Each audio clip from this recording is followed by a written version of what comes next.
go lower then. It'll have to go lower. Oh, it's like a vignette. Yeah, sort of. Okay. Yeah.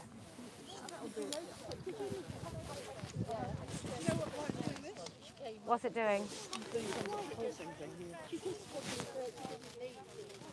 Oh, maybe we need to bring that. I'll move this. These phones talk to each other too much. Is it still doing it? Go and rescue her. Still doing it? It doesn't do it before. Normally they're right next to each other. Well, I better ask Selene what she can. Let's have a look. Is it? Oh, hang on. It's because it's on. It's on the volume.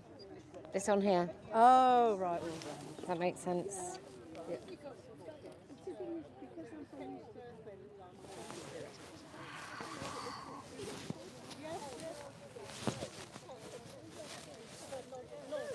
Okay. Gather in. Come in. Come in. Come close. So you can hear. Come in. Come in, then you'll be able to hear.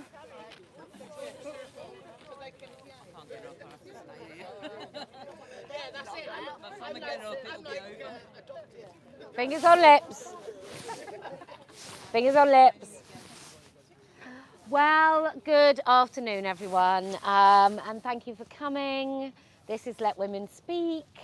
Is it still doing it, Mary? Okay. Got my microphones. All right, we are gathered here today. I do feel like it's kind of a religion. It's a bit of a pilgrimage, religion rather than a cult. Okay, so today, just down there are two groups that they're frightened of mixing. And so the police is there to protect the police. So there's absolutely loads of them. And it's an issue nothing to do with us at all. But it's very interesting the way these things are policed. So just keep your eye, because there's absolutely loads of police. And apparently, I don't know whether there's a protest, counter-protest, two warring protests. But whatever, we can rest assured that there will be some element of Darvo. Because that seems to be the thing all over right now. You couldn't spot her, could you? Oh, she's so understated. She's so understated. See,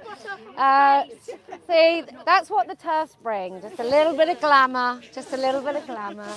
Anyway, how we normally start this, now in honour of Charlotte's arrival, is what a day this has been. What a rare mood I'm in. Why, it's almost like being a... Yay! Well done, everyone. Okay, so I just want to talk about Darvo actually, because I think there's some incredible Darvo going on at the moment. We just did our event in Aberdeen, which was absolutely brilliant, and some of you travelled all the way up. You did, yeah, you did. And what was great about Aberdeen is that there was a can we just, if you're going to have a chat, can you just step right out to the back? That would be great, thank you.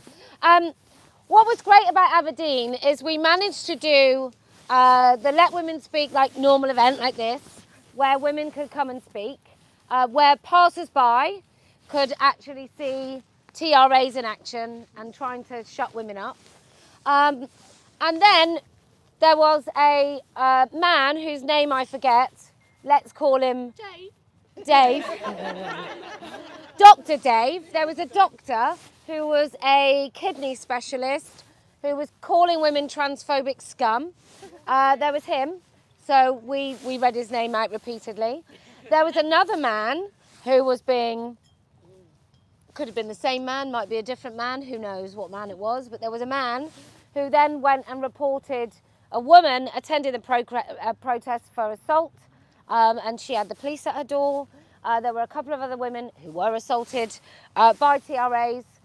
And what's really interesting, when you look at, let's say you're a nurse. Let's say you've been a nurse for a really long time, and then a paedophile, convicted paedophile, comes into your hospital, and you say Mr. or he, and then he's really violent and aggressive towards you, and then your employer, you know what would happen. Obviously, he was arrested, he went back to prison, and she was looked after, and everyone said, God, that's a terrible... No, that's not what happened. She's under investigation by her employer for being assaulted, I assume, but for calling this man a man. And so we've just got this massive Darvo, and it's everywhere. It's almost like whatever they decide to accuse us of is really just what they're doing, and it's really, it's common. It's common. I've dealt with a lot of it this weekend. I made the mistake of saying to a woman with flags and political messaging all through her Twitter bio that it wasn't appropriate when you're working at the NHS. Right? It's not appropriate. I don't care if I even thought she was right, which I don't. But even if I did, I don't think it matters on what side of a contentious issue you're on. You don't have the right to spew it all over your timeline and make some people feel afraid. And that's what we got with TRAs, and that's what we've got with other issues. I'm going to skirt very carefully around, but I'm just going to say the principle is exactly the same. I just don't think you should do it. I think at the moment you should be able to wear an adult human female lanyard in the NHS, but only as a way of getting rid of the pride lanyard out of the NHS, because it's nuts. I don't feel safe when I see a pride lanyard, actually. I don't feel that the person is going to really understand biology, and I want to see this removed. Look, it's the same as if you have a principle and you live by principles as opposed to slogans and mantras. But if you have a principle, they are really, really, really difficult to uphold. Really difficult to uphold. My principle of free speech and the right to protest, I have to really think about when they shut down the whole of London, or when people stand in front of cars and stopping like somebody in an ambulance getting through. I sort of have to question where my limit on protest actually goes, and I think it goes on causing danger to other people. That's where it goes. Or permanent damage, which is something that we don't do. But a sticker is totally temporary. So do carry on. But when it comes to sort of, should you limit where somebody can protest or how somebody can protest? Well, I think if you fundamentally agree with the right to protest and the right to free speech, there comes a point where you have to examine those things and you have to think, well, am I an absolutist? And I think I am. And it's yet to be tested to the point where I say, well, you shouldn't have the right to go and do that. And that will be none so more kind of illustrated on whether somebody silently praying outside of an abortion clinic should have the right to do so. And I fundamentally think that they should, because that's the principle on which I operate. No matter how much I think they're a prick for doing it, or how much I don't think it's very nice, or whatever I think, I do think they have the right to do it. And I don't think they should be criminalised. So that's when it gets really difficult. And that's when you find yourself having to really defend your principles, even though you really would like to not stand by them. So that's about the NHS. And I just want to tell you about the things that we are doing at Let Women Speak, which is the local event. So we've got women up and down the country who are going and doing kind of real direct, small, direct action to talk about the things that are going on. So, for example, in schools, because Keir Starmer's so great, we know that no matter how much Wes Streeting tries to pretend to be a reasonable, normal person, he's not going to get anywhere in schools. And we know that what they're doing in schools is pretty horrendous. So we've come up with some materials for you to have a little tabletop outside school. And then, well, this is one of Susie Green's. So this is genuine. This is a genuine resource. And it's a Barbie at one end and a G.I. Joe. And where are you on the gender spectrum. But also, we've got this really harmless, these lovely men who read to kids, and in some cases have gone in schools to do sex education. Because that's nice, isn't it? That's what you want. You want a man that your kids don't know talking to them about sex when they're 9. That's what we all want. And then we've got, because I'm nothing if not hilarious, we've got thought crimes are crimes. Have you thought hurty words in this area? Have you? Do you use social media to share your opinion? Have you used he, him pronouns for men? Disclaimer, in the case of robbery, burglary, theft, fraud, physical or sexual assault, please don't bother us as we're just not interested. And then you can get people to link to our site. More for school. Does your school provide single-sex spaces for your child? Well, in answer to that question, often it's no, it doesn't. And sometimes they don't even do an Easter parade anymore. So that's nice. If you don't like these things about your school, and even if you don't think it's that important, just think what will happen in 10 years when no school is doing it, and ask yourself, would you be okay with that? And I, for one, would not. Is your child's school dripping in rainbows? And we know that these lovely, happy, used to be a Jesus thing, then was a pride thing. We know about these lovely rainbows, that what they are very, very good at doing is sending really nice, childlike, happy, sparkly messages, along with you don't get any private spaces anymore, girls. Okay, be a force for one-tier policing. So that's just the one tier of the special people with the protected characteristics, and the rest of us can frankly go fuck ourselves. And it's only thought up to 3 years in prison. So that's another thing. So we're having a lot of trouble with the police at the moment, where they don't seem to take women seriously. And we saw that in Aberdeen. So as soon as we have an event and we have like a sensible zone between us and them, because I do believe no matter how awful they are, the TRAs, no matter how wrong they are, they do have a right to come and protest. They don't have a right to stop us from speaking. And often the police don't really understand the difference between intimidating people and their right to counter protest. So we're not even a protest, so they're protesting us, I guess. And then what happens is the police just let them come really close to us and infringe our rights. Oh, there's a nice overlap between queers and support for Palestine, so they might come up, you never know.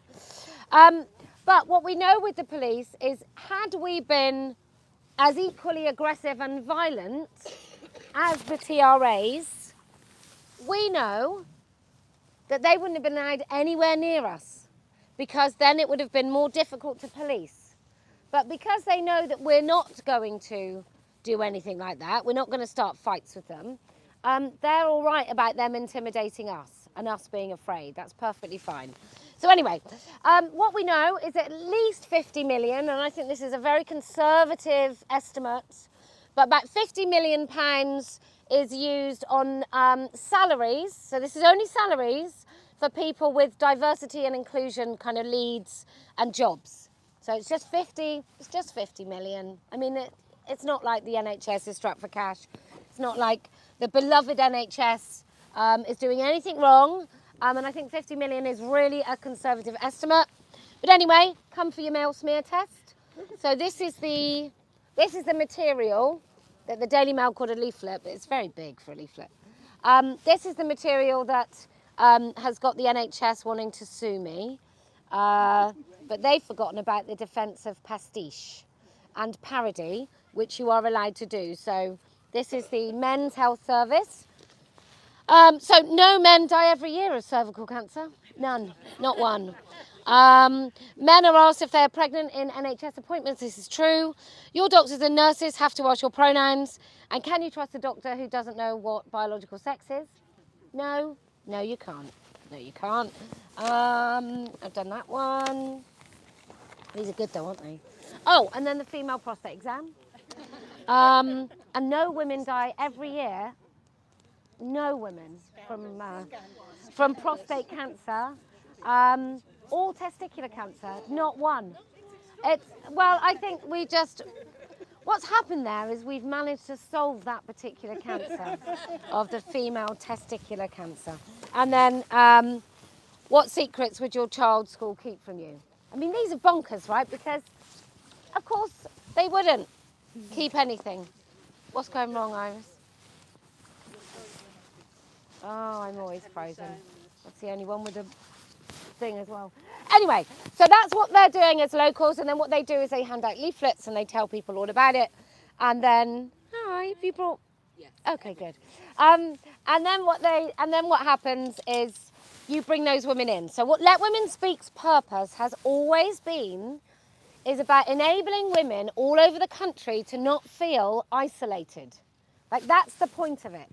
It's to make sure that if there's a woman, and I always talk about this Colchester woman, but I think it's so run of the mill, and yet so important that I think it's a really good example of what women face in all different parts of the country. So there's a woman, she's in her 60s, and she goes to Aquafit, and it's a female-only class, and then there's a man in the female-only class, and he's using the changing rooms. And this might be, this is not necessarily her life, but it could be the first time she's ever done anything. Could be her only physical activity. It's the only thing she does outside the house for herself that doesn't benefit her husband, her children, her grandchildren, etc. And now she can't do it because when she went to complain, A, she thought the rest of the women would stand beside her. And I'm afraid, women, it's something we don't do. So she thought all the other women who were pissed off in the changing room would come and complain with her. They did not. And she also thought that the leisure centre would stand up for her, and they did not. So now she can't go anymore.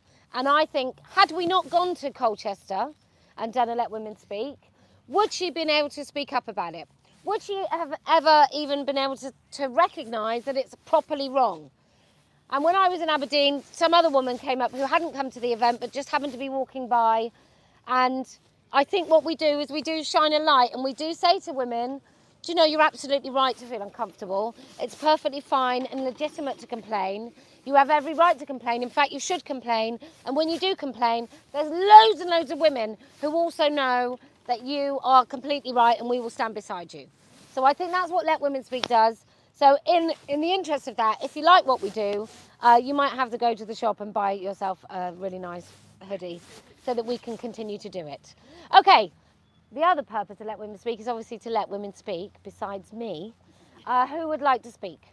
Yes. I'll give you these. This is still... Okay. Oh, what a lovely hoodie you're wearing. I know, it's my favourite. Very subtle. People ask me about it all the time. It's good conversation starter. Right, hello everyone. I put something together on the train on the way up, so bear with me. But it's something that's really important to me, and it kind of relates to what Kellie-Jay was talking about at the beginning about schools. So my name's Susan, and you can probably guess from that name I was born in the 60s. I was then a teenager in the 70s, and then a mother in the 80s, and a grandmother now. My mum's here, she's in her 80s. My total inspiration always has been on how to be a woman, following the women's rights movement through the 70s, seeing the gains that we made, the real things that were needed for women to be safe and equal in society. I never thought at this age, and at my mum's age, we'd be fighting for those rights again and for safeguarding children. Right, the thing I want to talk about is what I find to be one of the most insidious and mass gaslighting things that is going on to our children at the moment, and particularly our young girls. An entire generation of girls. And that's the introduction of unisex toilets in schools. Now, amongst all the other issues that I've become aware of over the last 3 years, this one just really shocked me when I found out about it last year. My children have grown up, they're not at school anymore, thank God, but I do have a grandson. Now, I started looking into it and thought, well, when did this happen? You know, I found out about it and people are, oh, it's been in our school for a few years now. So I had a look at it. The first unisex toilet was introduced in Stockport in 2000. Yes, so that's how long. This was the start of it. And then 7 years later, the Department of Education issued guidance encouraging new schools to fit unisex toilets as it was believed from one report that it reduced bullying. The report was in Scotland, by the way. So from that encouraging guidelines, schools started doing it. In the same report, the Department of Education actually stated, although this is technically illegal. And I'll explain why that's illegal in a moment, but I want to just get back to this idea they did it to stop bullying. Sounds great, doesn't it? Stop bullying. Now have a look at yourself, schools. If the only way you can deal with your lack of discipline is to sacrifice the safety, comfort and dignity of girls, well, shame on you. Right, and the reason it's illegal is in our law, in our current law and legislation, it states separate toilet facilities for boys and girls from the age of 8 must be provided unless there is a room that can be secured from the inside as in intended for use of one pupil at a time. So like disabled toilets. No shared spaces are legally allowed, and yet this is now widespread. I couldn't believe how widespread it was. Can I just mention boys at this point? Because I don't think any of us here, particularly the women, I don't have to enlighten you as why, as a young teenager, you don't want to share your... I mean, that goes unsaid, doesn't it? I can if you want, but I think that's unsaid. But boys, young teenage boys, what about their embarrassment and dignity to have to be in with girls? And I can come back to this report. The reason they said that it can cut down on bullying is because children will be embarrassed to be in with the other sex, therefore they won't hang around. So they're admitting that the children are embarrassed, uncomfortable and feeling discomfort. And they're using that as the argument to say we should have unisex toilets. It's absolutely crazy. And like I say, my children aren't at school, so I talk to people. I live in a small town in North Somerset. It has one school that's been there for 50 years. It's not a new school. It's not just new schools this is happening to. They have unisex toilets, and I talk to parents. And I was talking to one woman at work, and I'm a chatter. I get chatting to people and kind of gauge things before I talk to anyone. And we were getting on, having a laugh, and her teenage daughter, who turned out to be 13, was joining in with us. So I said to the woman, do you mind if I ask your daughter a question about school? And she said, no, go ahead. So I just turned to her and said, what do you think about the toilets at school? She went, oh, they're disgusting. I don't go in them. And the mum looked at her like that, like, I didn't know this. And she went, the mum said, why is that? Because they're all vaping in there. Quick as a flash, she went, no, because there's boys in there. And you could see this mum's face just drop. She didn't know, wasn't aware of it, and I hope she went home and talked to her daughter, because these daughters have told us they're not going to toilet all day, they're getting urine infections, they're going out of school at lunchtime to supermarkets, to cafes to go to the toilet. Now, this is where I come back to the gaslighting. Because it's been going on sort of for so long, these children think it's been normalised. So the parents, one dad actually said to me, yeah, I know about it, but there's nothing I can do about it. I was like, this is your daughter. I don't normally get cross when I'm talking to a stranger, but I did say, this is your daughter. Let him go away and think about that. So the other side of this, the gaslighting that I think is really serious, is not just the discomfort. Well, also 58%, in a government survey, 58% of schoolgirls say they witness or are subject to sexual assault at school. 58%, and we're putting them in shared spaces, so that's another aside. My biggest fear is that we're raising this generation of young women to be told, you have to accept men in your spaces, it's normal, you can't complain about it. And not only that, you have to ignore your evolutionary instincts that we all have as the smaller, lighter, less strong species, that when men are around, we just go into a little heightened kind of moment, am I safe? They're being taught and brainwashed to ignore that. They have no voice. So I would ask any parents, grandparents, uncles, aunties, anyone here, anyone watching, go home, talk to your children, ask them, are there unisex toilets in schools? Because a lot of people don't know. They might not even mind because it has been so normalised to them, but they don't have a voice either, so it is your voice. And just bear in mind, it's illegal. Schools have overturned this. Parents have protested and overturned it, so you do have the basis to go in, get together with other parents and complain about it. Okay, thank you. Oh. Yes, thank you. Well done. First get it over. Very good, very good. And we're having a, what's the date? The Bristol one? 28. 28th, Sorry, 13. 13th of April. Make sure she makes it. What? If you don't know the date, you might Oh yeah. So 13th of April, we're going to do a Bristol event. Friday this week, we're going to go to Nottingham. And I was actually sounding like I needed some tickets to Nottingham a couple of weeks ago. That's just a reference for some of you older people. If you don't get the reference, it's because you're too young or didn't watch TV, one of the two. Yeah, so we're going to go to Nottingham. We're going to go to Bristol. We've got Bury St Edmunds coming up. Where else have we got, Iris? London. Got London 10, haven't we? When, that's going to be the last Saturday of May. No, that's the other one that we still need to talk. Oh, so many. Don't know what I would do without Iris.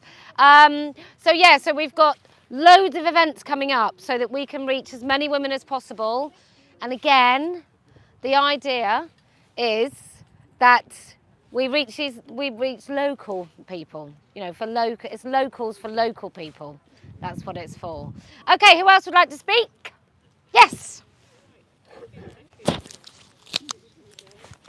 very welcome. I'll just pin these on you. Thank you. I won't go moaning, Stella. Okay.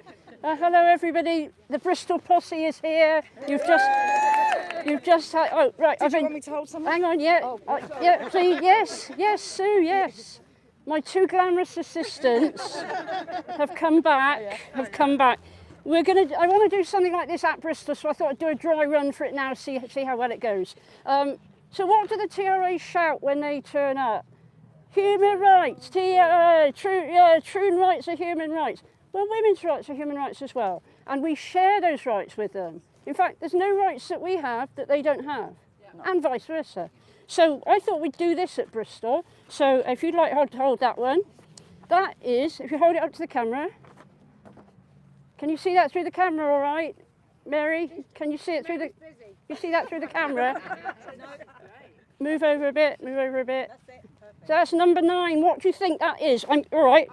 Now we're gonna actually hold up another number 10 and 11, and these numbers are the human rights articles of the Human Rights Act that we share with the Troons. So on there we've got freedom of thought, belief, and religion, freedom of expression, and freedom of assembly and association. These are the rights we admit that we share with them, but these are the rights they want to take away from us. That is the big difference. So we'd like to do something like this at Bristol. So obviously I'm going to have 2 glamorous assistants then as well. So thank you. Yeah. So this is what you've got to remember. If anybody catches you on the hop, you know, what is it that they're saying that they don't have, that we have, or that we have that they don't have? We all have these 3 human rights, but we are not going to try and take them off another group of people. That's the difference. Yeah. We are happy that they've got those human rights the same as we have, but we don't try to oppress them by trying to stop them speaking, their assembly, or expressing themselves. So that's the difference. So I hope anybody who can come to Bristol is going to come. We will try and find places that will put one up overnight and that kind of thing, and we're looking forward to it. Okay. Well done. Thank you. Stella's got a lovely flat, so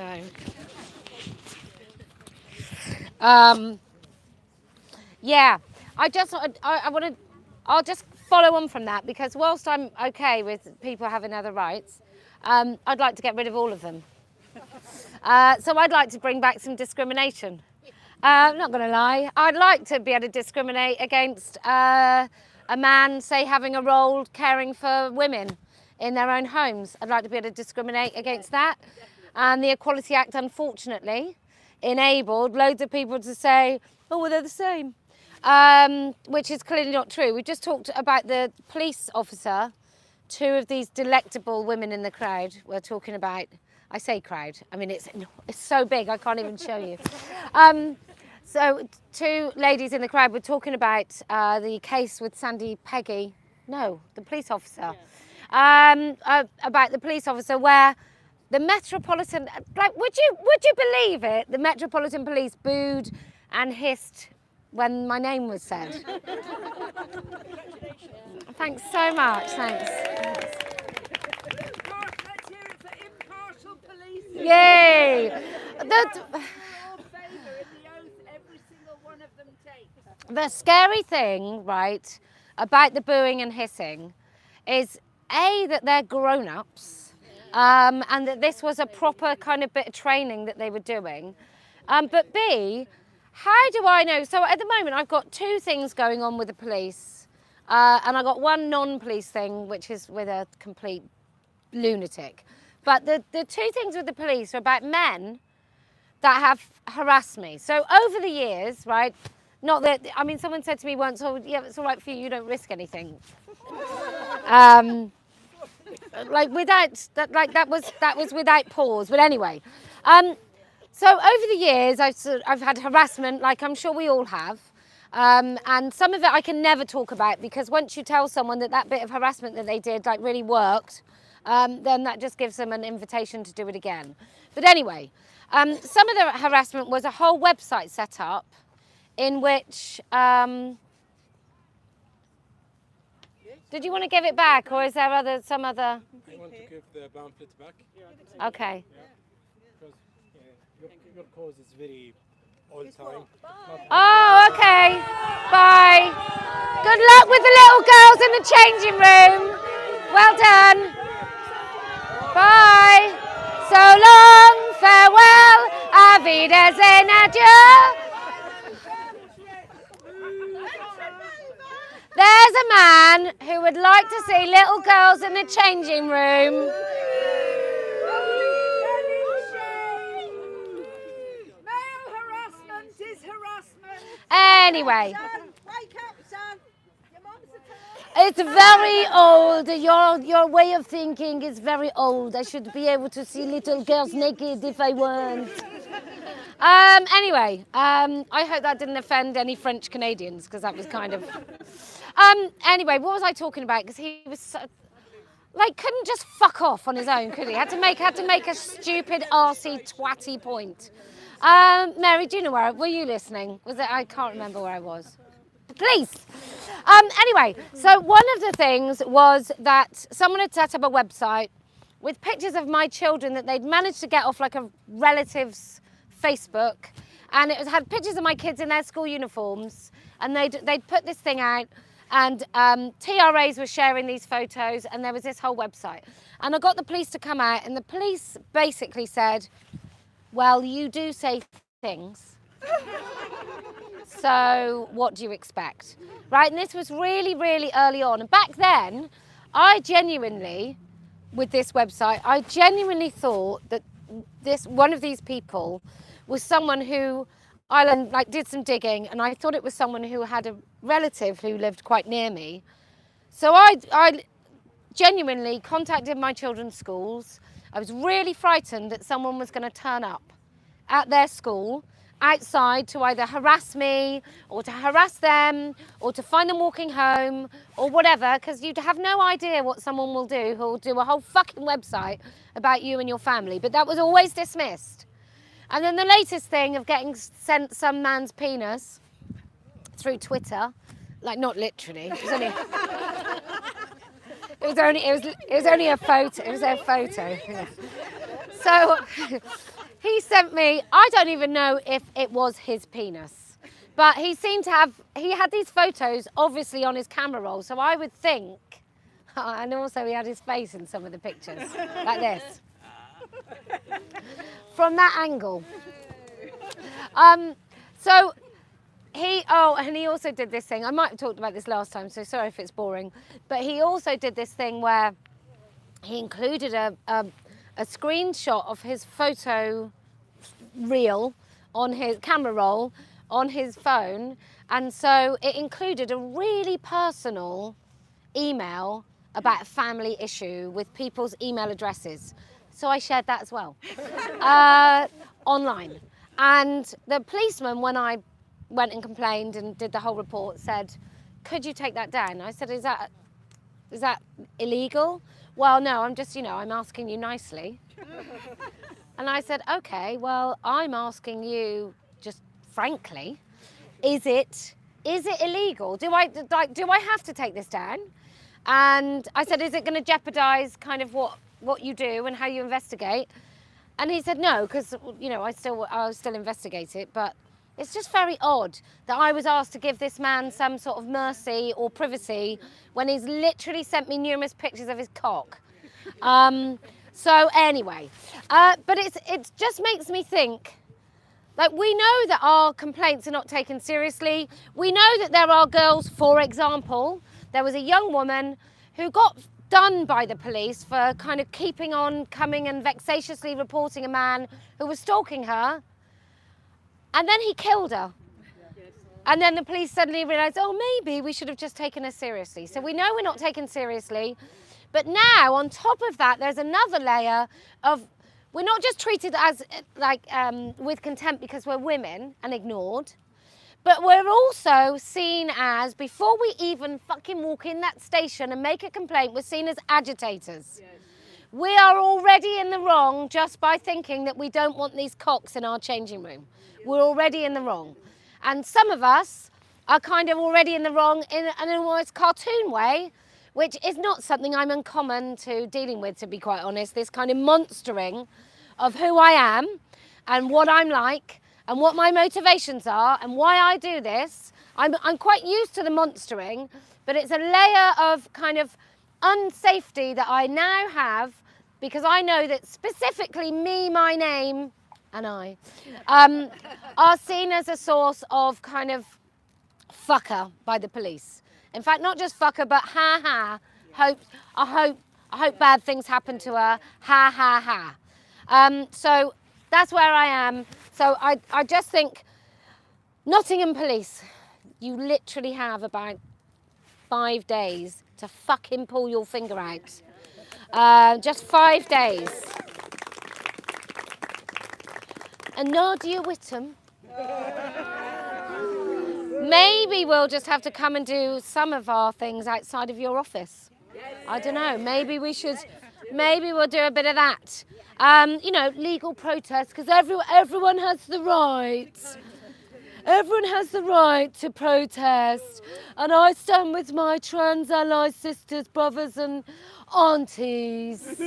Nadia. Nothing says more painfully kind of woke than that voice, does it? Okay, so anyway, that's what we're going to do. What we've decided to do is, if the police don't want to come to us and protect us, then we will make it our business to be difficult, because they already fucking don't like us. So why would we toe the line in any way, shape or form? Okay, who else would like to speak? Hello.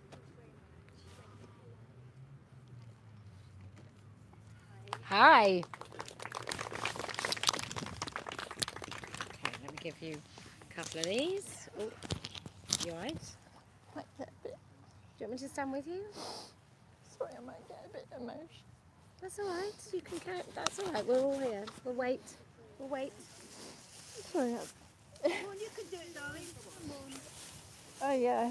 If we can sign. Oh gosh, sorry, I didn't think I'd cry. That's okay. Carry on. I'll start. Do you want me to stand here, or I can stand over there and you can just... Thank you. Okay. Sorry, thank you for letting me speak. I didn't get here on time last time. I was crying all the way back. So I'm so glad I've made it. Sorry. It's rather embarrassing. That's all right. You're fine. Fine. You know what you were saying about the toilets? Well, that's funny enough. That's where my partner first met my sister, who's living as a man. About 8 or 9 years ago. Sorry, I just sorry, I didn't think I'd do that. I've had 8 years of corruption and torture from Eastbourne Borough Council. I've also been libelled in the Herald. Most recently, I've had a threat of being a political prisoner over my transgender sister. I don't even know what's going on, because I'm sorry. I know I'm quite old-fashioned in my thinking. Well, I mean, normal, sorry. I've still got my head in the 80s and 90s, so I'm sort of trying to, you know. Could you excuse me if I'm very personal about myself? I've had crimes against humanity, and it's become gang stalking. I have no friends or family apart from my partner and my sisters, and I believe they've been abusing me. I'm sorry if it seems like I go slightly off track, but it's, yeah. I had a brand new flat, of a supported accommodation flat of just 4 months, and I was locked out of the flat in March 2023, just 2 days after my birthday, when I got news my father had died, and I still don't know how my father died, but my sisters went through my father's things. I'm currently self-funding a hotel that was on GB News, which was used for illegal immigrants. I'm using my late father's inheritance to self-fund the hotel. I'm in the same hotel room I stabbed myself through my arm with a knife a few years ago, because the council kept making me homeless for whatever reason. Because I complained about bed bugs crawling on me, because I complained about being attacked by convicted criminals, all that sort of thing. My local MP, Josh Burundi, and his caseworker have not got back to me. Now, Josh makes out he's a victim of my YouTube channel, which has evidence of me being attacked in my council accommodation. One of my assailants was mentioned in the BBC News as mugging the elderly. For a second time, they had 22 previous convictions. I've even got I was told by a sergeant to purchase a dictaphone to record antisocial behaviour. Then they arrested me for doing it. This is a recording of a criminal on a tag at 3 o'clock in the morning, threatening to beat me senseless.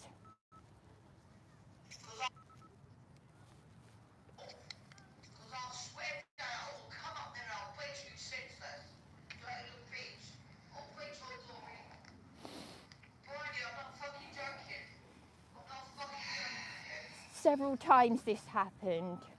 Then my 999 call, then the police arrested me. I had my bedroom window smashed. I was terrified for my life at one point. I currently have a landlady in contempt of court. She's breached her injunction order. She locked me out of a house share in July last year. Law enforcement haven't done anything. But the police, Eastbourne police, will not leave me alone. And I don't feel safe with them anymore. I've had police arrests, beatings. PC Howard May, EB334, and PC Mafali grabbed me. I had a wraparound cardigan on in the temporary accommodation that was given to me on the 14th of August, a day before my transgender sister's 50th birthday. I don't even know what's going on anymore. They grabbed me, my breasts were bared, naked, and I had already reported antisocial behaviour to the police, which they ignored.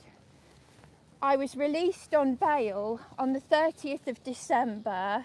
I was told that I was released on bail, that I had to attend an interview on the 30th of December, and I never went to that interview. Now, my partner said that I should leave a card and flowers for my sister, because what happened was on the 14th of August, this is what's very, I just don't know what's going on anymore, but on the 14th of August, the day that temporary accommodation was given to me, after being locked out of this house share, my transgender sister just happened to be in Wetherspoons with her support worker. She was on crutches, and yes, I am calling her a she, and I will always call her Bronya, and you can do whatever you like to me. She's got a beard. She's always been like a brother, you know, she's always been like a tomboy.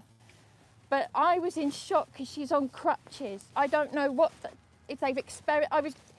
I've heard about the dangers of you know, what can, you know. I've heard women I've seen YouTube videos of women talking about the dangers. Now, she told me I was in shock because I haven't seen her for years since our mother died. She's living in my late mother's flat. We were meant to go through my mother's things and we didn't. Now, she's had an aneurysm caused by migraines, caused by the loss of our mother. Our mother would be 87, and she meant so much to us. I didn't realise that this was a life-threatening condition. She needs round-the-clock care. What's happened to my sister? All I could see was I saw the pain in her eyes. I could see the pain in her eyes. She's confused. She's in a very dark place. She's even contacting our late mother through a clairvoyant, and I've told her not to. It's divination. She shouldn't be doing that.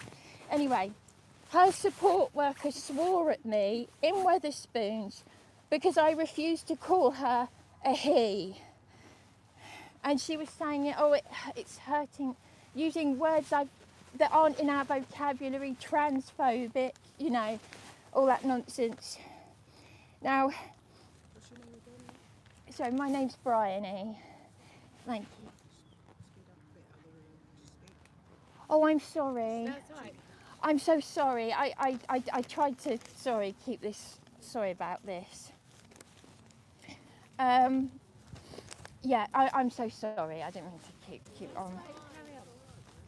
I'll just try and wrap this up. Yeah, so I don't know what's going on, but my partner took a caring role for me through Care for the Carers. I know that sounds silly. I've done care work. What the police have done to me, though, is worse than...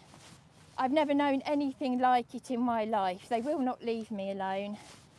I mean, if you don't mind my saying, I had an attempted rape in 2011. I was taken to the Saturn Rape Victim Centre in Crawley. Eastbourne Police helped me with that. Put someone in prison, 2 years in prison, 10 years on a sex offenders register. I was fine with that. But what the police have done to me, it's horrific. It is just horrific. Eastbourne, I moved to Eastbourne in 2006 to get support with mental health. My late mother then died of cancer, didn't get the help. And in 2016, I had a locum. Dr. Innes Cameron said that me and my transgender sister need trauma-based therapy. So it's disassociation. I'm sorry, I will, there's a lot that I could say, but because can I just say one thing? I'll just say one more thing. I met a very brave man called John Alexander Patterson in the psychiatric unit. He was exposing fraud, theft, money laundering and baby organ harvesting on the NHS. He was part of the Royal Commission. It's been such an eye-opener, all of this. He was captured outside the Royal Courts of, either the Royal Courts of Justice or Scotland Yard, I can't remember, but I don't know what happened to him. But he was in his 70s and Eastbourne police were trying to get rid of him, and I've just met a lot of, yeah, I'm sorry, there's a lot that's, but thank you for letting me have my say. Thank you. Oh, sorry. All right, no worries. I Thank forgot you my so pen. much. Thank you. Very much. Thank you. I'll tell you what we do know, and that lady mentioned care. What we do know is that, generally speaking, when it comes to kids in care, nobody already gave a shit about kids in care. And now we heard that because of the inclusion policies, and let me just say about inclusion policies, right? In your councils, they make a lot of these policies and then they go out, which is why it's really important, if you care at all about what's going on and you can put yourself forward, you really should come and stand for a Party of Women councillor, because there are conversations going on in these councils and nobody's asking about what about girls and boys. And quite some time ago, I met a woman who was doing foster care. She's one of the youngest foster carers. She'd grown up with some amazing, very positive, which I know is not a very common story that you hear about foster care, but she'd had a really positive experience with foster care. Oh, this lady wants her thing back. No, you can disturb, because we were very happy with you. Thank you so much. Thank you. Thank you, man. Good luck, guys. Thank you. Cheers. Sorry, Mary. Thank you. Anyway, that one's not working anyway. So thank you so much for lending us that. So she'd had a really positive experience, and because she'd had such a positive experience, she wanted to pass that on and give that positive experience and belief into another child who sometimes we euphemistically call a young person, so that we can not do anything. Anyway, so the great thing about this particular young lady is she told me all about the LGBT inclusion crap that was in foster care, and it was in foster care long before it was in schools, let me tell you. They managed to co-opt that whole system. I mean, what it basically meant is where you'd normally say, well, do you know what, let's not send a teenage girl into a house with a fetishist, with a man calling himself a woman. Let's not do that to that young girl. She needs stability. But instead they would now do it because it would be against his human rights, and it would be prejudice not to actually include him as, I don't know, an actual woman when it came to caring for children. So up and down the country, you've got boys who may be identifying as girls in houses. So they might be the kids in care. And what we know about kids in care is often they have complicated needs because they've had a complicated start. And so you might have a boy or a girl disassociating or having a fetish in their teenage years, and they're putting in a house, which means the other children are much more vulnerable, right? So there's lots going on in the care system. Now, how do they get in the care system? Why is it in the care system? Well, because you have men and other associated beings who want to put the LGBT diversity and inclusion agenda everywhere. So they become counsellors, and then they join all the children's commissions and all the school policy kind of groups. And they just slowly and surely, they just manage to poison every single place they go, because what they're trying to do, especially men with a fetish, what they're trying to do is they're trying to create some nice little tiny human shields around their fetish so that you can't say, hey, Mr. Belcher, I think maybe, just maybe your motivation is of a sexual nature. So you can't say that anymore. And so what happens is they create all these policies, and then you've got all these kids and they go, well, hang on a minute. Look, childhood, everyone. Look at that childhood. And you find that these men, they'll come out in their 40s and they'll revise their whole lives. And they might talk about their mother's tights or marigolds or shoes, but they will do this massive, great big revision about their whole existence to make it be that actually it's somehow innate. Their fetish, their erection for imagining themselves as women, for wanting to be subjugated and objectified like a woman, they'll say that that's innate and that's been forever since childhood, because look at those kids over there. So that's why they do it. And then what they do is they busy themselves, and you get parents of kids who've done this, who are like transhousing by proxy. You get these parents as well, and they'll also be in the councils, and they will also do everything to champion the idea that the trans child is an actual thing, so that they don't have to face the harm that they've brought upon their own child when that kid said at 7 that they think they're the opposite sex and their parents went along with it. So that's what you've got in council. So if you want to stop that, you have to go along and you have to do something about it. And there are some women here who've done things in Brighton where they've actually spoke at council meetings and they've asked the sort of questions.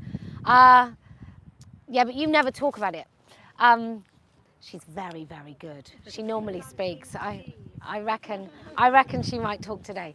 But she's, you know, there's lots of women that do these great things of going and what I call break the spell, where they go in a place where you're not allowed to say these things, where the silence is just, it's contagious. That's what silence is. That's why nurses don't stand up for their colleagues. Because all the way, like years ago when they could have said no, they all shut up and they didn't say no. And now it's poisoned the whole of the NHS. So anyway, I just want to say about children in care, who are already some of the most vulnerable, if not the most vulnerable children in our society. And they are now under the sort of the poison of LGBT inclusion, which as far as I'm concerned has a capacity to ruin every single space that it touches. Who else would like to speak? Yes, come.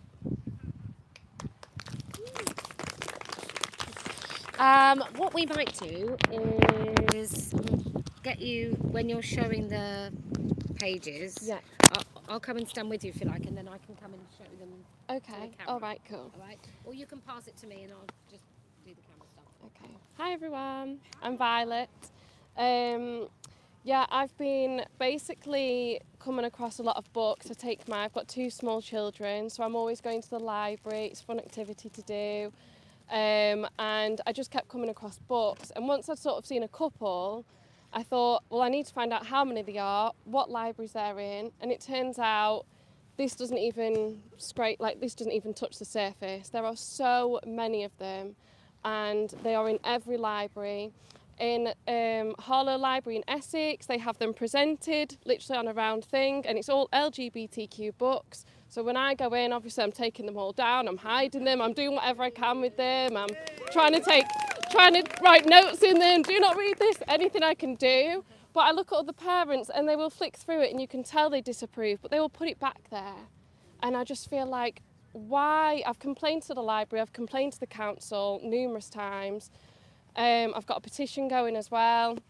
But it's really hard. I've put it all over my social media, and I've got so much hate for it because all of my friends, my past friends, not really friends now, were all massive lefties. I mean, they have, crucified me for this, but I'm not going to stop because I think the children are more important in my view, and my child's she's nearly at school age, and I don't want her to be exposed to some of these things, and I've seen how early it starts. So this is a book that you would probably read to maybe a 2-year-old, maybe less than that, okay? And I think they're starting with just the little bit of indoctrination. It's the flag. You've got the pride flag here. Anyone who might read this and not really know might think, oh yeah, but what's the problem? That's what a lot of people say to me, what's the problem with it? It's just colours. They don't know. They don't know. Of course they don't know. That doesn't mean that you just read any old shit to a kid, do you? Because of course they don't know what they're looking at. The adults know what all of this insinuates and what it's putting into their brains. why does a pride flag need to be in a book for a 2-year-old? When the pride flag, I'll say, okay, what colours does the pride flag represent? They'll say, oh, well, lesbian, that's the pink one, I think, I don't know. You know, gay and this. And I'm like, right, okay, so you're teaching a 2-year-old about sexualities, about, like, why? Okay, so that's for 2-year-olds. We're going to work up in the ages. I'll try and keep it quick. This is for, I'd say this is for a bit older. This is for maybe 3-year-olds. She's my dad. Yeah, she's my dad, okay? There's also, he's my mum, right? So, there you go.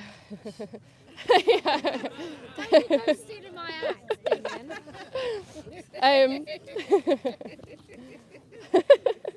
Let me just, you do it as well. Something... It's okay. I just wanted to read you a page from it, just the last page. Okay, so quickly, it's about, they have their dad who wants to be a mum or who wants to be a woman, and they have their cousin over for tea, and their cousin says, oh, he's great, isn't he? You know, your dad, he's great. And the kid goes, no, not he. My dad is a she. I say to Kat, it makes her feel sad when people use the wrong pronouns. It makes me feel sad too because I love my dad very much. Oh, I'm sorry, Kat says. I didn't mean to hurt you, Hayley. Right, how gaslighty and manipulative is this to read to kids? Yeah. So I've put these out, and there is a few mums, I know some pretty crazy people, right, obviously, that have said, oh, this is great, this book. This is great, because I know my friend's turning into a woman, and I'll read it to them, so now they understand. It's like, children don't need a book to understand that. You can just say, you know, oh, they're wearing a dress. You don't have to mention it. Not everything has to be explained, okay? Like, if my kid asked, I wouldn't say, oh, you see that man there? Yeah, oh, yeah, that's because he's transitioning. Yeah, he's now on hormone therapy. Like, just let the kids be kids. They don't need to know all of these things, right? Just keep them innocent. So, this one, yes, yeah. We dissociate the LGB from the TQ+. Of course, yes. I agree, but I think that this, because it isn't dissociated in any of these. These are all LGBTQ+, all of them. Even the ones where it's just a rainbow flag, it will say on it LGBTQ+. It will say it all in it. So then there's this one. This one is for a little bit older, maybe 4 years old. Well, maybe 3 years old. And this has got, it's all about all different families, and a lot of people say, oh, it's all just acceptance, so that when you see a man in heels, you'll just accept him. We're just trying to get everyone to accept everyone. So you've literally got him, where is it? It's this one. Want me to hold the other ones for you? Oh yeah, maybe actually. Yeah. Thank you, sorry. This one, when I saw it, I was like, what? So that's the happy couple there. He's got boobs, you'll see in a minute. I just don't know how anyone, there he is in heels. I don't know how anyone can think that you need to teach a kid about this for them to be kind and to be accepting, okay? I feel like I'm going crazy because I seem to be one of the only people in my friendship group that think this, okay? And their dad even too, he'll look at it and go, oh, what's the issue? It's just accepting of people. Like, oh my God. Right. It's the old wear what you please. It is, isn't it? So Grandad's Pride. So a lot of these books as well, it's worth mentioning, have actually been revised, okay? So the LGBTQ+, I think it's like over 50% of them, well, I don't actually want to say statistics, but a lot of them will just say, have been revised. I know, exactly. You get one wrong and then it's like, don't believe her. But yeah, a lot of them have been revised because a lot of them have explicit content in. They would say they're being targeted because we don't want kids to learn about this. But when you look at what they've been revised for, I think your mind would change because some of it is just, I've got some pictures on my phone, but anyway. This one, Grandad's Pride. What picture was it in this one? Oh, here we go. So this is how it ends. Man with mastectomy scars. Okay. And a kid's pride, going around with his mastectomy scars. this is not something that a kid would even understand. So how is this in a kid's book, yeah? Yeah, then you've got trans kids are magic just at the bottom, okay? I mean, what kind of kid doesn't want to be something that's magic? You know, they'll go, what does that say, Mummy? Oh, it says trans kids are magic. It's indoctrinating their brains, it's normalising this. I'm not saying that just because you read this book, your kid's going to turn out trans, but it is normalising the whole situation and everything about it. Can I just say, in that book, yes. in this book, Yeah. there's a nice little toy chest, isn't there, with a map. It says map in it. Like there's a little coded kind of... Oh, is there? Yeah. Yeah, This look, there's one. a map. Love is love is love. Yeah, yeah. Map, camera, pride flag, and then heart sunglasses, which I don't. So, Grandad's pride. What's next? There we go. Right, next. Oh God, honestly, there's one of these that I'm like dreading reading out. And it's. Is that this book is gay? Is that the one? Yeah. Have you read some of it? Yeah. That's been revised as well. So apparently this is safe for 14-year-olds. Right. Honestly, I couldn't even read it last night. Right. This is a book, a factual book, more. I'd say I think it's about like 13-year-olds, you know, what you'd read in school. I don't know if it is in schools, but I know it's in the library. This is Max. When did you first realise your gender might be different from the female body you were born in? From a very young age, I wanted to be a boy. I remember being about 4 years old and crying all day at my aunt's wedding as they made me wear a dress. Right, so that's... I cried. Who? Yeah, exactly. Exactly. My little girl now, she's 3. She does not like wearing dresses all of a sudden. I love like Victorian-y style weird dresses, and she's like, no, I just want leggings and a top. I don't want any of that faff. But the way it says that, I think that's actually so harmful because a lot of the facts in there are written like facts. And if I was a kid and I was reading that, I would believe it. It's written in a more scientific book way. Do you know what I mean? So... Can I just... Okay, Yeah. so on the back it says, this is for children, young people and adults. Yeah. So I'm thinking young people, teenagers, children, because these days you can't be a child if you're like 14 or 15 because they like to gaslight you into thinking that... And just, it's very weird. Yeah. But yeah, children, young people and adults. So the next one, this one, Pride Power. Weirdly, I noticed these two sort of went together. This has a list of video games. This is for older kids, so I think, well, it's got stuff for 10-year-olds in it. What does it say again? 11 plus, it says on it. And it's got many things in it, but one of the things that really caught my eye was a list of video games that are good for LGBTQ visibility. Age 10, age 12, age 13 and 13. And then in this other book, there's another thing in there, but I'll just get this one. So in this other book, it basically says, this is one of the things on it, tips for online dating. Some people arrange to meet at their houses. Be aware that if you do this, you are invited strangers into your home. This is never 100% safe.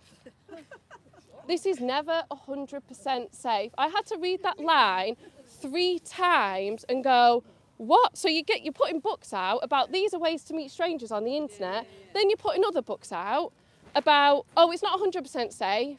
Who says that about meeting a stranger that you've met online at home as a child? I mean, it should be just like, don't ever do this. Ever, ever. Okay, I wouldn't even have a first date and invite someone into my home. You don't know who that person is. In a public place, yeah. So that's just one of the things in there. There is many things, but I don't want to be here all day. Yeah. Oh God. I feel like I don't need to read this next one. I feel like I don't need it, but so where is it? Will you read it? Okay. I've got it marked in as handy. For every job that must be done, element Right. of fun. So this, when I googled it, is 14 to 17-year-olds. Okay. Pornography in the UK is illegal for under 18-year-olds, and to be honest, a little snippet of porn I don't think is as harmful as this book, okay? A little snippet of porn, you're like, oh God, don't know how I feel about that. You're a teenager. Probably most teenagers see it younger than what they should. But this book, the things that it says in it, it is the devil. But there you go. Ready? You can read this. Start from a good handy. There you go. Not feeling encouraged. A good handy is all about the wood section. Oh, rub the head of the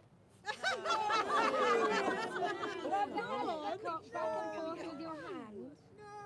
Try different speeds and pressures until he responds positively. Well, I guess at least it's the right pronoun. A bad handy is grasping the todger and shaking it like a ketchup bottle. Is it? Finally, my understanding about rubbing two penises together wasn't far off the mark. Rubbing them together in one hand feels awesome. Mega combo handy. Can I say one thing about the language used in this book? So the language used in this book is very teenagerified, like a man trying to be a teenage girl and going, there's a bit in it that says, oh, we don't like veiny dildos, they're gross. And it's like, in brackets, they're gross. And it's like, it sounds so inauthentic of how teenager would speak anyway. But the fact that they're using this language to try and make all this super high sexual stuff that is quite disturbing into a teenage chat, I find really disturbing. But yeah, Blowies and bumming. yeah, it goes on and on. Hang on. In the absence of a vagina, gay men make an excellent use of the back door. I prefer a bifold myself. But anyway. But yes, that's it. Yeah. That's it. Yeah. That's it. Thank you. Oh yes. Yes. I just want to carry on the theme of no, I'm not going to. I just want to say I'm going to talk about misogyny in a minute, very briefly, but I just want to talk about the whole kind of publishing industry.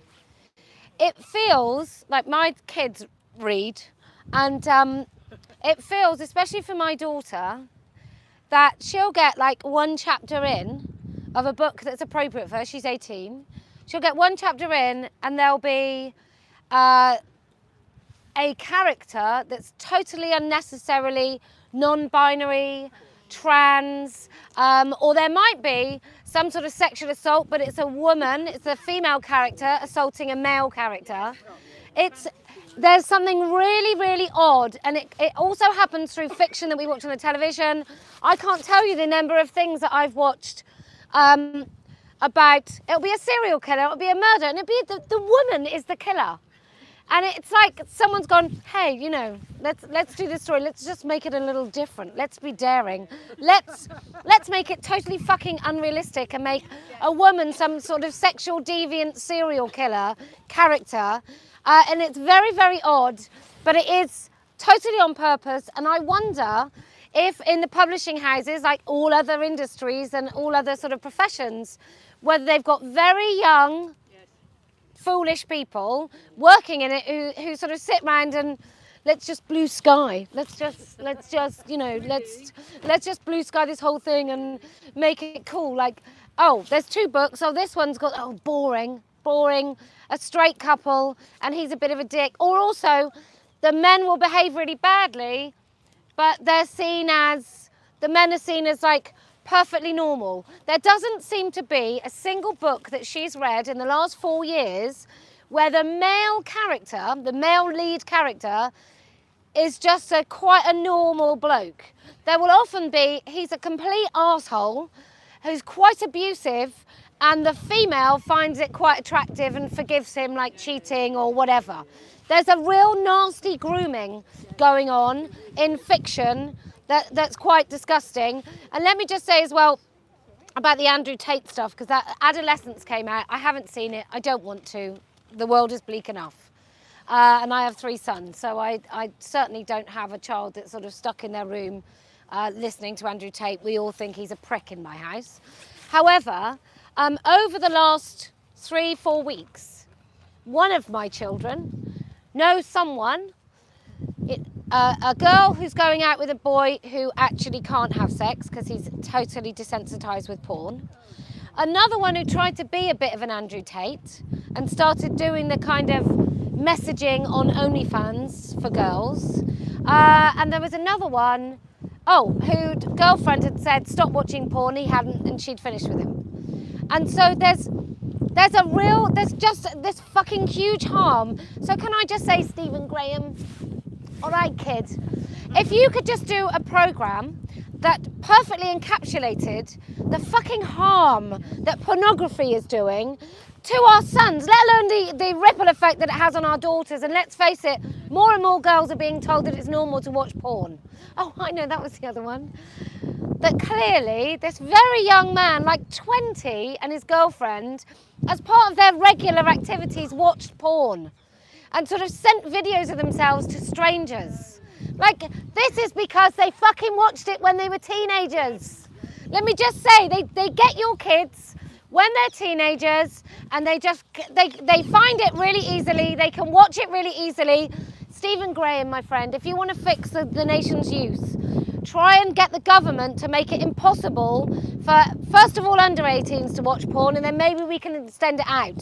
But let's just stop the demonic harm, sorry to use a Christian-y word, but the demonic harm that porn is having on our children as it kind of precipitates into every aspect of their lives. And this trans stuff is certainly part of that too.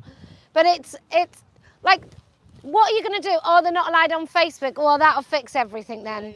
You know, if they can't watch Andrew Tate, then I think the whole world is going to be fixed. No. You need the one thing that nobody is talking about when they're talking about, oh, what about boys online? They're all fucking watching porn on their phones. That's what's killing them all. Anyway, I just wanted to say that little thing. Claire.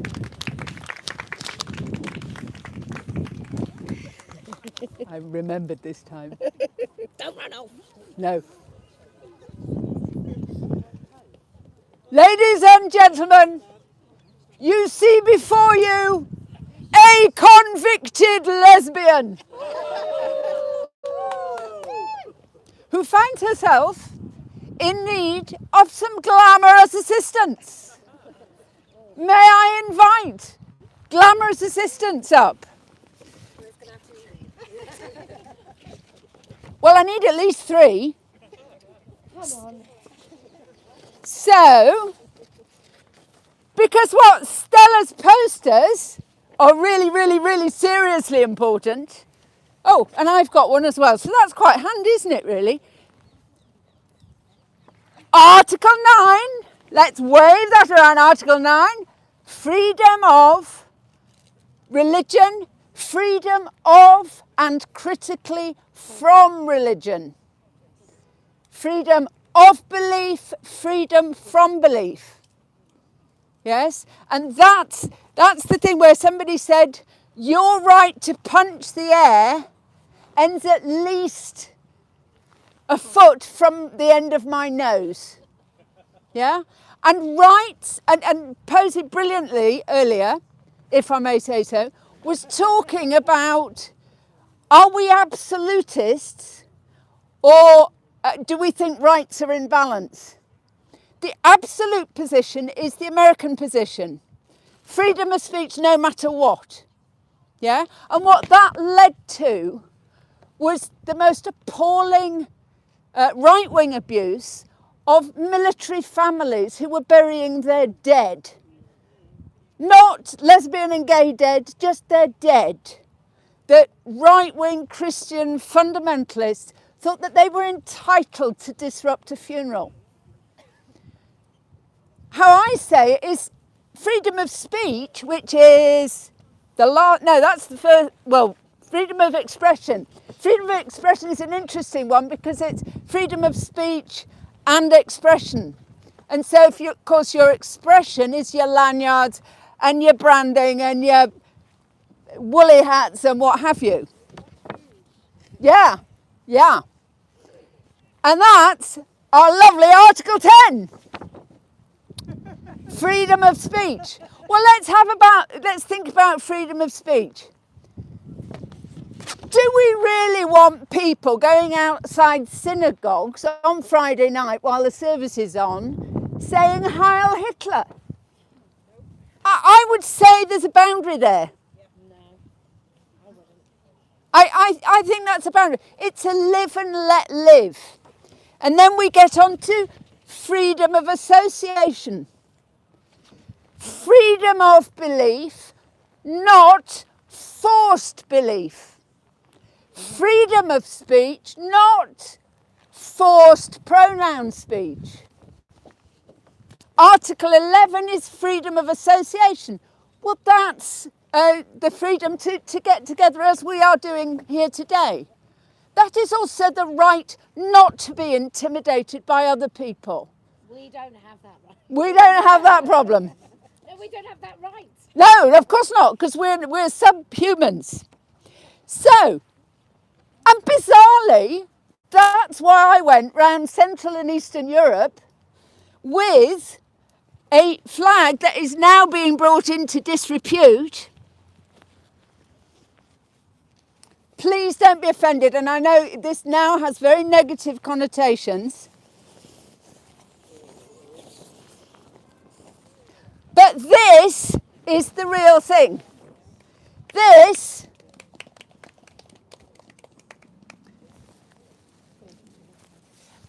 my glamorous assistant, could I thank you for your glamorousness? Yes. The freedom of expression is good for this because flags are about expression. Yeah? I just like to ban them all from anywhere where they're not appropriate. At all, ever, yes. Well, that was the balance I was coming on to complement your excellent exposition earlier, if I may say so. So this one is the one that matters. This was the first ever to fly over a British embassy because I made a stupid joke while I was in an embassy reception, and the British ambassador came over and said, "When are you coming with your flag?" And I went, "What? It was a joke." Anyway, we did it. This is the actual real one. Yeah? And that is why I got the MBE, and what I didn't understand at the time was how pernicious all of this shit was. And, you know, to put it in no blunted terms. What was the justification for flying a flag that wasn't a national flag above the embassy? Well, it was to show what the justification was so it was in Latvia.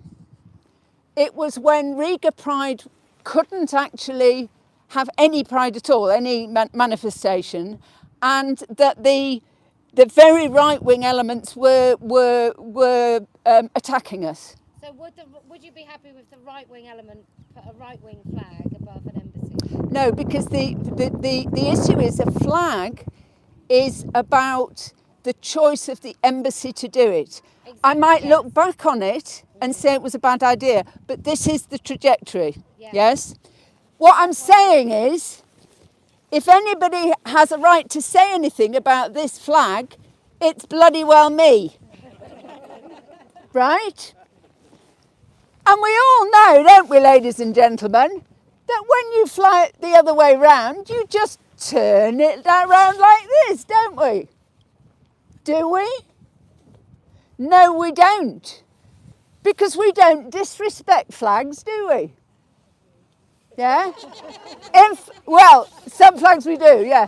But when you are not disrespecting flags, what you in fact do is turn it that way, and you will see on the progress flag, they always make that mistake. They're insulting our rainbow flag, and they have perverted it. And as our contributor earlier said, please always make a difference between sexual orientation, lesbian and gay. Bisexuals were never excluded, and acronyms are what got us into this mess. And I remember that we went from being lesbian and gay to being LGBT. And I think the BT was a deliberate move on us, and I disagreed with it at the time. So basically I got myself convicted of criminal damage of £180. Well, this cost 50 quid and it's a proper flag. So £180 tells you it was not a flag. No, it wasn't a flag. It was a sign, a permanent sign outside a flipping church in Brighton. And I went along in the middle of the night, took it down, cut the triangle out, went back again and hung it up the right way up. As I explained rather forcefully to the magistrate. Fully bemedalled. And I bet she's still talking to people about this granny lesbian came on. She was very odd, autistic and everything. And she was wearing medals. The whole thing was extraordinary. Right, so let me take you to Sussex Police in Brighton. And we heard this lady and the dreadful things she's been put through. And I'd like you to know that in Brighton, in the documentation, I asked, you see me on my good days, I have bad days. And I asked for reasonable adjustment for disability under the Equality Act, both for autism and for female-specific rape trauma. They interviewed me and basically they were pretending to be sincere. And then in the documentation, they were belittling me and saying I was rambling and, you know, they were really, really pejorative in the report they gave the CPS. In the documentation, Brighton police officers, Sussex Police, are saying, no, you can't have reasonable adjustment for disability, female-specific rape trauma. Think about the implications of that. Because that would be an abuse of the male police officer's human rights and his protected characteristic, sex male. It's in the documentation. There is no perversion of which they are not capable of. So, I'm a convicted lesbian. Interestingly, well, and do you know what? I feel like I have a clear conscience. Last time I came, I apologised for all the harm that's been done in this name. But it's not us, I promise you. It's not us. It's not about same-sex oriented people. They hijacked us first. They hijacked us first. Our kids are the most vulnerable. And the other thing I'd like to say on language, sexual orientation, not sexuality. And that's where the perverts have got in. Oh, it's my sexuality. I'm proud of my sexuality. Well, I did Pride from here from 1985. And I hated being proud of my sexuality. It's private. It's between me and a partner. It's complicated. It's messy. All of that stuff. And the moment somebody came along with the phrase sexual orientation, yeah, that's the only public element of sexual. So when you mean sexual orientation, say it. When people use sexuality, when they mean sexual orientation, say it. This is the fudging of language. Yeah? Now, I've got my stats. I don't want to go on because I've had a lovely amount of time. But I have got beer mats, I have got the postcards, and I've got the stickers, which are brilliant for women's toilets and alerting other women to the problem.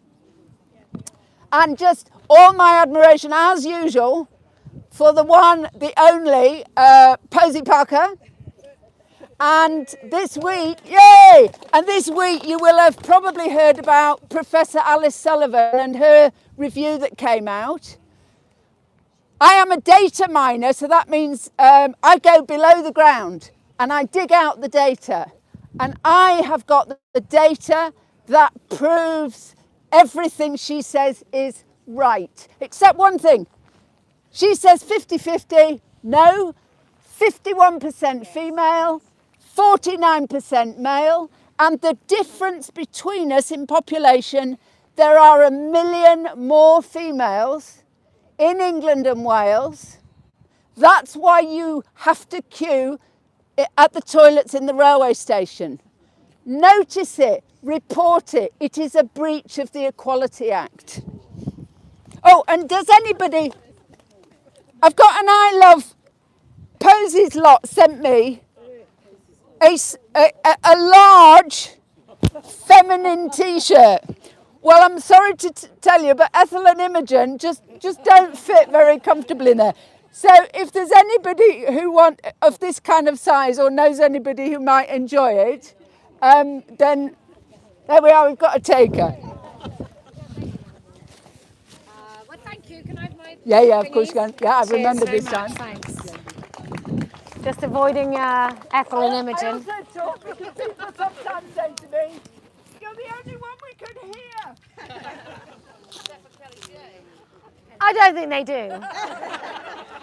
I don't want to argue. I am just going to say one thing, and I say this with love to everybody here who is lesbian, gay or bisexual, but there's fucking loads of lesbian and gay, very elite, powerful people who have seen the inclusion of trans bullshit as a way of making a serious amount of money and status for them. And it's the same as feminists. So all of you people that go, it's not, it fucking is actually. It's everyone that makes a little bit of money out of this, whether it's lesbian group, whether it's that Diva magazine, whether it's like Cashman and other powerful gay men who couldn't give a shit. Stephen Fry did a fundraiser, Graham Norton, all these people, they didn't have to include fetishists at all. There was no compulsion for them to do it. In fact, at any minute, they could have said, fuck that, no way, that's nothing to do with us. Even when organisations claiming to be against the whole trans thing, they included fetishy men on their panel, on their opening. So, like, we can all say it's not really us, and it might not be some of you, but it fucking is loads of people that were supposed to stand up for lesbian and gays. They were supposed to do that job, and they didn't do it. They couldn't wait. They couldn't wait to exert their power over other people by including the T, because where did the money come from? TTT. That's where the money was. That's why everyone was like, oh yeah, we include them. Yeah, come in. Yes, trans women are women. Oh, actually, it's like some sort of gendered apartheid, not including these lovely men as women. So I just want to say that when people say you can't put those two things together, we didn't put that together. Most of you didn't put that together, but people speaking on behalf of and with power and status in the lesbian and gay movement, rights movement, I'm afraid they did put it together. They very much married those two ideas. And it's shame on all of you that have to suffer those consequences. And when the backlash comes, nobody is going to recognise who sold you out. You're just going to be all together. That's how it's going to just end up. In fact, it's already. To do what I did. Why I absolutely was duty bound to do that. To make sure that we have that separation. Yeah. So Claire's saying that she did that to make that separation. It's just a shame that anybody in a position of power who should be making that separation hasn't bothered to do it. And also when we talk about feminism and people go, oh, feminists have stood against this. No. People who made a lot of money out of feminism, people who write articles on behalf of women and call themselves feminists, I'm sorry, but they totally screwed this up for all the rest of you. I don't call myself a feminist because I've met some. But look, I stopped calling myself a feminist because I was berated by feminists for not being a feminist and not being feminist enough and blah, blah, blah, blah, blah. But also, and got receipts. But also because all of the women, Sandy Toksvig, all of the women that make a lot of money, Caitlin Moran, out of feminism, guilty, feminist, podcasty shit, whatever they are, all of those women, they sold women out. As quick as they possibly could, they sold you out. And do you know what that tells me? They never meant it in the first place. Right, so, what's her name? Chimamanda, what's her name? Adichie, Chimamanda Adichie. Used surrogates for her twins. She used a surrogate, everybody.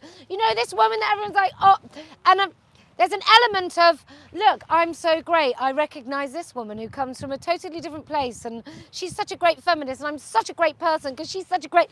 She rented a poor woman's womb to carry her twins, which, let's face it, twins is quite dangerous anyway. Like it's a heightened risk. Yes. See. There are we've got 2 sets of twins here. We've got turfy twins coming out of our ears, right? But it's a more dangerous carrying the babies, delivering the babies, and it's even more dangerous if that egg is not yours. And so if you've got some other woman's twins implanted in you, it's really risky for all 3 of those important people in that scenario. So yet another one. I will sell you the books, but I will not live by the principles that I am asking you to read about. Anyway, who else would like to speak? Yes. Okay, thank you. I don't even know which one is connected. Oh, sorry, just put them both there. Okay, yeah, I need to be loud. Okay, so I just wanted to tell you about a group of us who have got together to do some grassroots campaigning, and we're called No Men in Women's Prisons. You can follow us on Twitter or X, at No M in W Prisons. We focus mainly on English prisons, as Scotland and Northern Ireland have their own systems, and there aren't any women's prisons in Wales. Now, we'd like you to come to the demo, which is going to happen next Saturday, the 29th of March. Everyone's welcome, including male supporters. It's from 1 p.m. outside the Ministry of Justice here in London. We've been giving out leaflets. If you want any more, please come up to me and get some more. We've also been giving out cards that you can send to your MP. Now, every decent, sane person knows that no man should be placed in a prison with women. Regardless of whatever operation he's had or crimes he's committed, or what some ridiculous piece of paper claims that he is, if it claims that he's a woman. So please come along to the demo, follow us on Twitter X, at No M in W Prisons, and you can use the hashtags, follow the hashtags, hashtag No Men in Women's Prisons, or hashtag Keep Prisons Single Sex. Thank you. Thank you. Oh yeah, everyone does that, don't they? Thank you. Thanks for. You're welcome. Okay, right. I'm gonna have to wrap up now because I'm pigging freezing. And we'll all go to the pub. So usually, did you want to speak? Do you want? Come on then. She's never been before.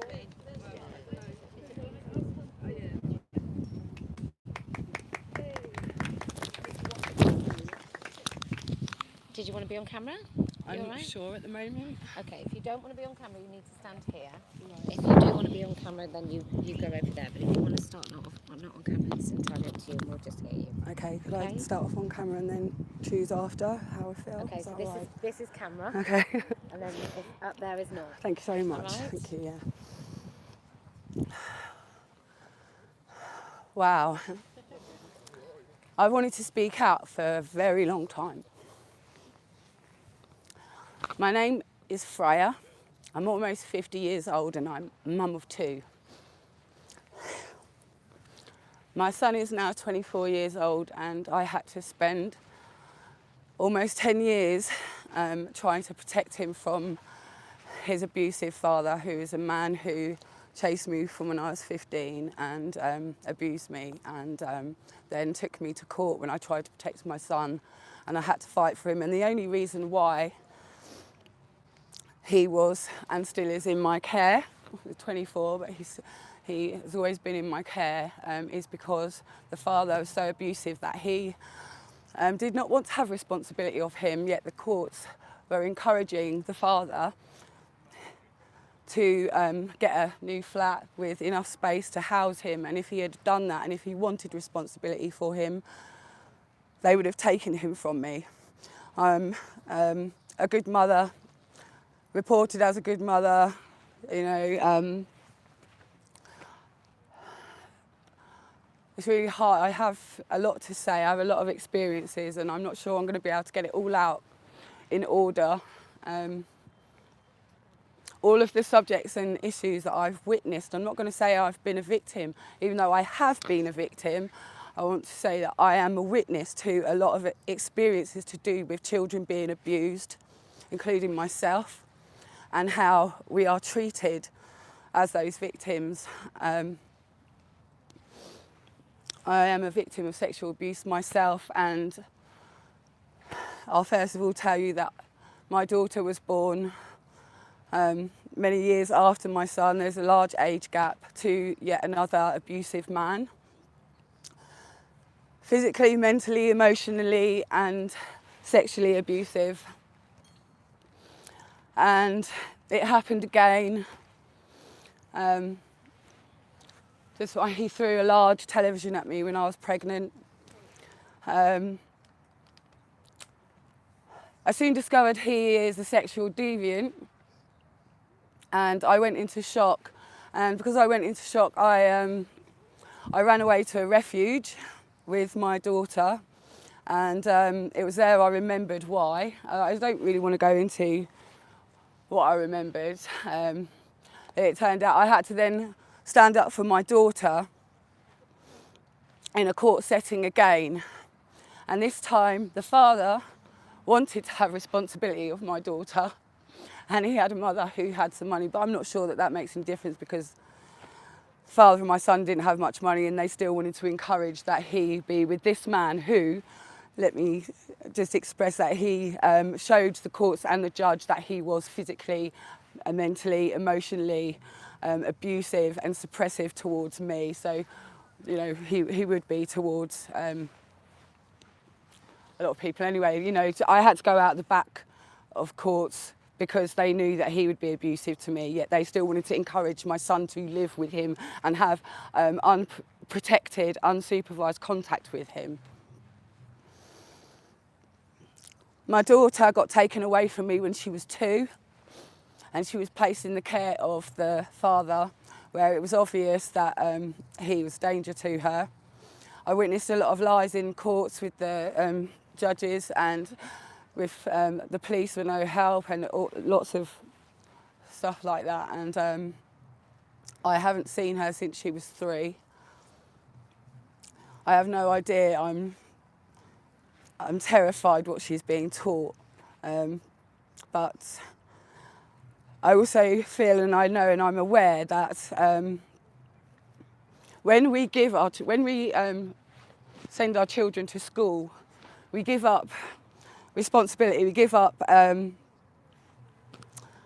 we send them to literal strangers to teach them. Like things that we don't know. When they come from school, we don't know what's being said to them, we don't know what's being done to them. And you know, abuse and trauma causes us to forget. When we're children, we don't remember because it's so traumatic.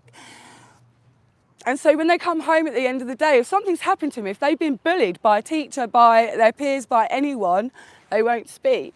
Like, they'll just say, do you want to play? Can you play with me? Or, you know, something else. Or anyway.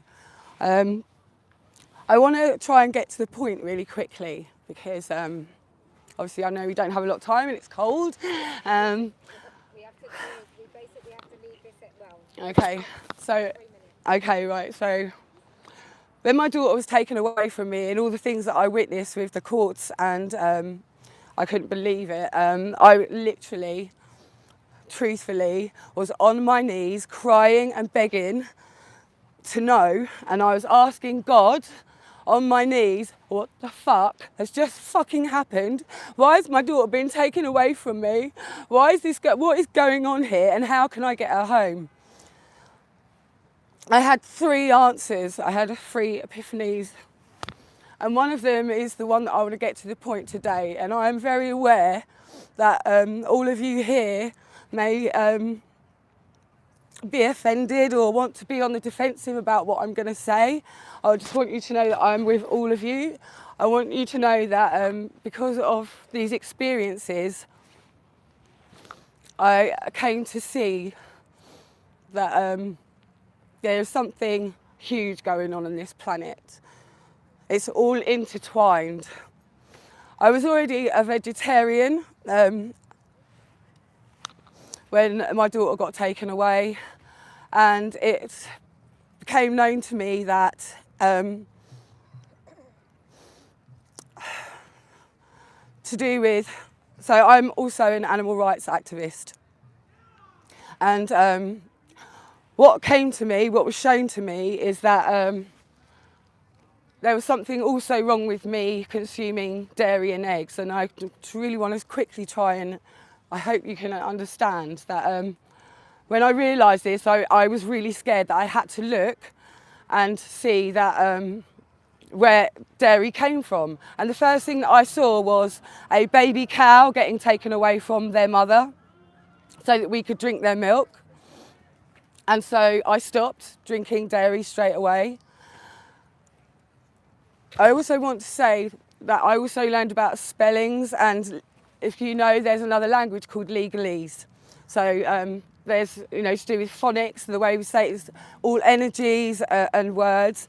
When we say the word women, men and women, we're women because we have wombs. Womb-en, that is the word woman. The B is silent, like the B is silent in so many words, like it's a play on words.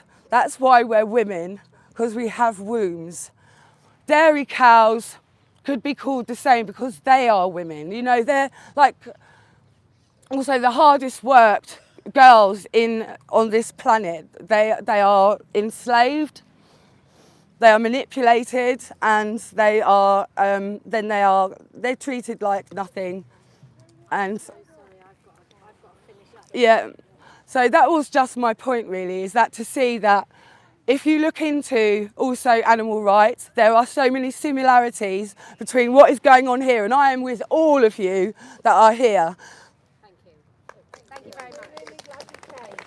Thank you. Thank you. You're very welcome. I was going to hug you then. Come in for a hug. Thanks very much. You're very welcome. Thank you. Okay.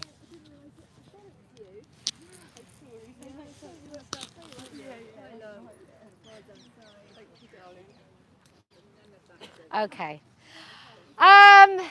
Well, today was unusual because we're not able to go down and see our friends down there. And the reason we can't do that is because there's fucking loads of them. There's absolutely loads of police. It's already, look, this is what we know as women, right?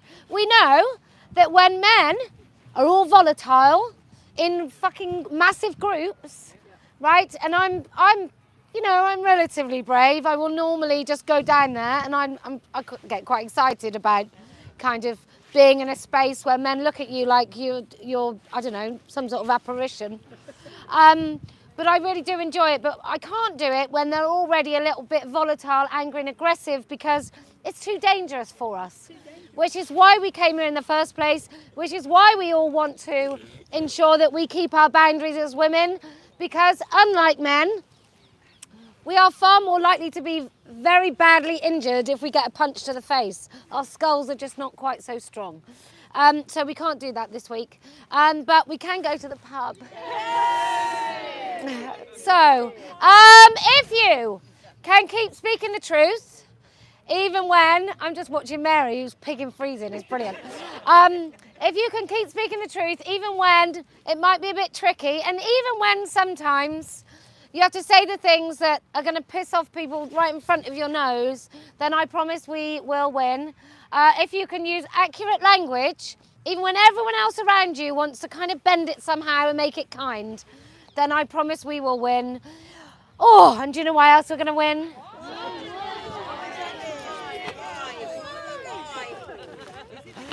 Because I never lose.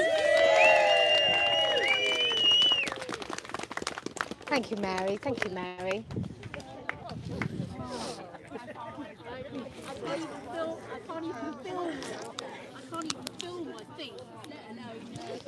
You not got a warmer on that seat, love? You not get a nice little warmer?